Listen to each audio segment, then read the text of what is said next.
అడ్వకేట్స్కి ముఖ్యమైన BCI update. Social మీడియాలో ఏం చేయొచ్చు, ఏం చేయకూడదు, ఈ సిరీస్లో క్లియర్గా తెలుసుకుందాం. అడ్వకేట్ సోషల్ మీడియాలో క్లయింట్ల కోసం ప్రకటనలు లేదా సొలిసిటేషన్ చేయకూడదు. బీసీఐ రూల్ 36 ఈ ప్రొఫెషనల్ బౌండరీని నిర్దేశిస్తుంది.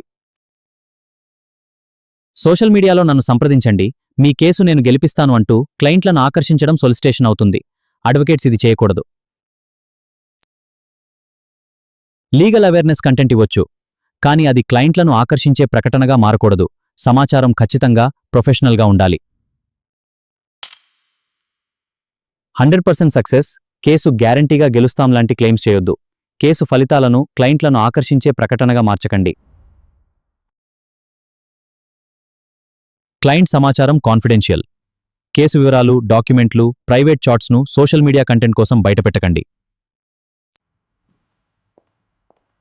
కోర్టు ప్రొసీడింగ్స్ను అనుమతి లేకుండా రికార్డ్ చేయడం లేదా వాటిని సెన్సేషనల్ రీల్స్గా మార్చడం వద్దు. కోర్టు డెకోరం పాటించాలి. జడ్జ్మెంట్ లేదా లీగల్ అప్డేట్ పోస్ట్ చేసే ముందు వెరిఫై చేయండి. తప్పు సెక్షన్లు, ఫేక్ సైటేషన్స్, మిస్లీడింగ్ సమ్మరీలు షేర్ చేయకండి. ఏఐ వాడొచ్చు, కానీ వెరిఫై చేయకుండా లీగల్ కంటెంట్ పోస్ట్ చేయొద్దు. డీప్ ఫేక్స్, వాయిస్ క్లోన్స్తో మిస్లీడింగ్ కంటెంట్ సృష్టించకండి.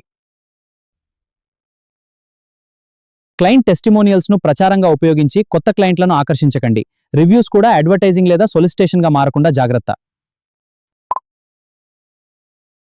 సోషల్ మీడియాలో విమర్శలకు స్పందించిన వ్యక్తిగత దూషణలు, అనుచిత వ్యాఖ్యలు వద్దు.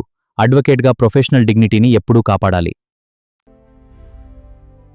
పోస్ట్ చేసే ముందు 5 విషయాలు గుర్తుంచుకోండి: accuracy, confidentiality, no solicitation, court decorum, professional dignity.